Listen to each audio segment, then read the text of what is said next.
espectro de ideias.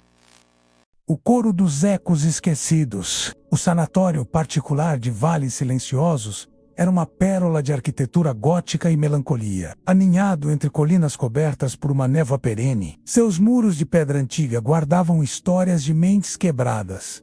Mas agora, sob a fachada de um centro de reabilitação mnemônica, ele abrigava um segredo muito mais sinistro. Doutora Lillian Thorne, uma neurocientista renomada e eticamente questionável, era a mente por trás do projeto Memória Zero, uma tentativa revolucionária de erradicar traumas através da limpeza lembrante. Sua obsessão era a amnésia seletiva, um apagamento cirúrgico da dor. Lillian, por trás de uma frieza profissional, escondia um passado marcado por um evento que sua própria mente se recusava a lembrar.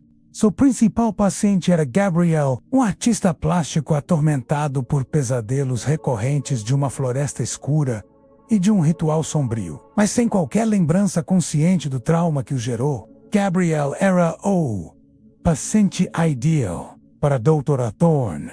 Sua mente era uma tela em branco esperando ser reprogramada. A equipe de Lillian incluía Sofia, uma enfermeira-chefe dedicada e empática, que, embora confiasse na Doutora Thorne, sentia um crescente desconforto com os métodos do projeto. Sofia tinha a peculiaridade de ter uma memória eidética, capaz de recordar cada detalhe de sua vida, o que a tornava, ironicamente, uma anomalia em Vales Silenciosos. Havia também Arthur, o técnico de suporte, um ex-hacker genial, cujas habilidades eram usadas para manipular os sofisticados equipamentos neurais. Arthur, contudo, começou a notar falhas e anomalias nos sistemas, dados corrompidos que pareciam ter uma vida própria. Os primeiros dias do tratamento de Gabriel foram marcadas por um suspense crescente. Ele passava por sessões diárias, onde era submetido a pulsos neurais, que a doutora Thorne afirmava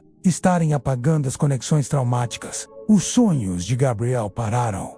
Sua angústia diminuiu. Ele parecia estar melhorando, e Lillian via nisso uma validação de seus métodos. Mas Sofia começou a notar mudanças sutis em Gabriel. Ele não era apenas menos angustiado. Ele estava menos.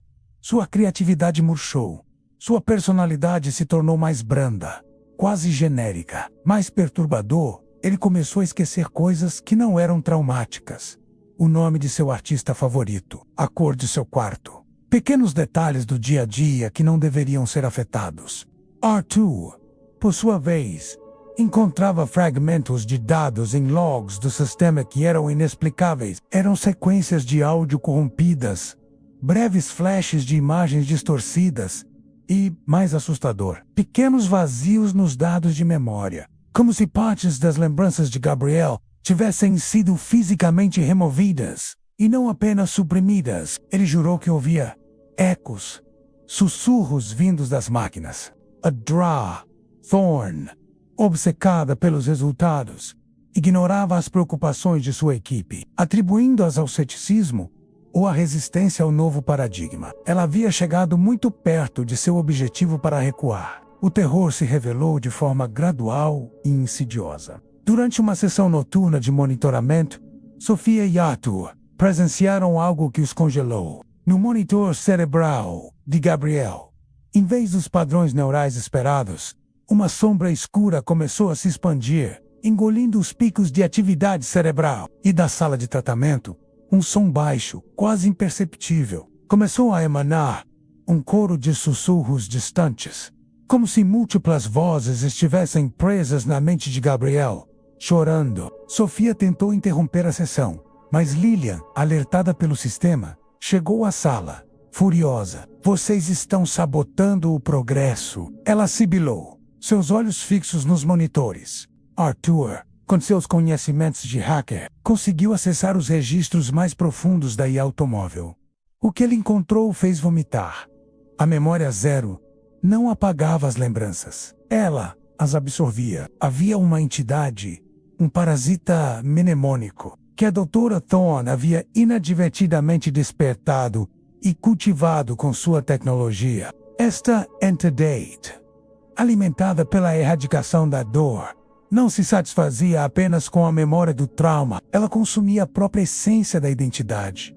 O eco que tornava cada pessoa única. As lembranças apagadas não eram destruídas, eram anexadas à consciência coletiva da entidade, formando um coro silencioso de existências esquecidas. A Dra. Thorne havia se tornado uma sacerdotisa inconsciente para essa entidade, um canal que a alimentava com almas. A verdade explodiu quando Gabrielle começou a convulsionar na maca. Os sussurros se tornaram gritos indistinguíveis, e seu corpo se contorcia como se estivesse sendo puxado por dentro. Os monitores mostravam sua atividade cerebral caindo para níveis alarmantes. Sophia, em um ato de desespero, correu para a maca, tentando desconectar os eletrodos, mas suas mãos tremeram ao ver a pele de Gabrielle. Dezenas de pequenas bocas minúsculas, com lábios finos e dentes afiados, estavam surgindo em seu corpo, sugando, pulsando, como bentossas famintas. De cada boca, um sussurro fraco e distinto escapava,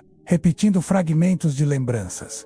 O cheiro da chuva, o riso da minha mãe, a cor do meu primeiro desenho. A Dra. Thorne, ao ver o que sua máquina havia feito, não reagiu com horror, mas com uma estranha fascinação, quase um reconhecimento. Uma lembrança suprimida em sua própria mente, aterrorizante e distorcida, começou a vir à tona. Seu passado. Ela não era apenas uma neurocientista. Ela havia sido uma das primeiras pacientes de um tratamento experimental com amnésia. Após ter presenciado algo terrível em uma floresta escura, algo que envolvia um ritual e a perda de um ente querido. A entidade havia se originado ali, e ela, Lillian, havia sido a primeira a ser limpa. O primeiro eco. A sala de tratamento foi tomada por uma escuridão pulsante. A entidade estava se manifestando. Gabrielle foi consumido pelas bocas, seu corpo murchando em uma casca vazia. O terror visceral se abateu sobre Sophia.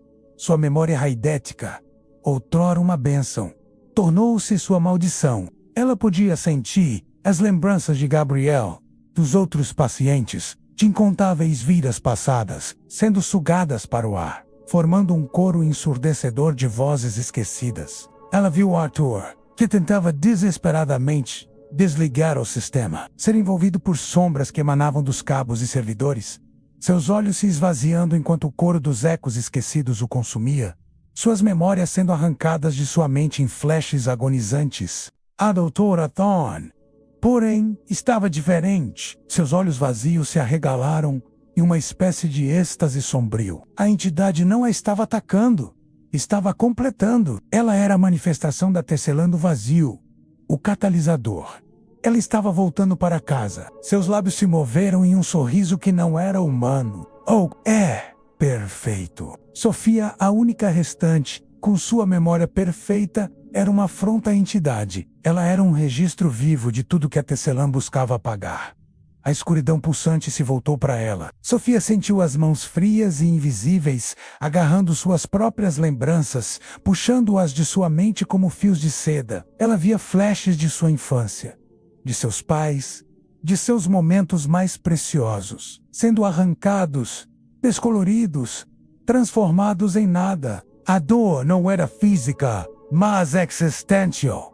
A agonia de ser apagada. Ela gritou um grito que não era de dor, mas de desespero por sua própria existência. O último que foi ouvido antes que a escuridão a engolisse completamente. No dia seguinte, o sanatório Vale Silenciosos estava silencioso novamente. Os moradores da vila, que nunca se aproximavam muito do local, sentiram uma estranha sensação de vazio, como se algo tivesse sido arrancado da própria realidade. As lembranças da Dra. Lillian Thorne, de Gabrielle, de Sophia e Arthur, e até mesmo do próprio sanatório, começaram a se esvair das mentes de todos. Poucas semanas depois, Vale Silenciosos não existia em nenhum mapa. As colinas estavam ali, a névoa, mas a construção havia desaparecido, como se nunca tivesse existido. Apenas um sussurro ocasional, levado pelo vento, um eco fugaz em um sonho esquecido,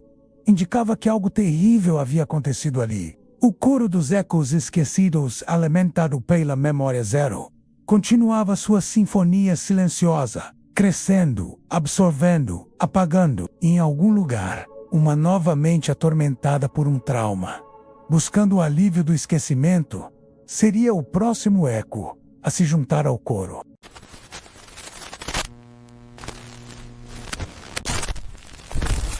Espectro de ideias.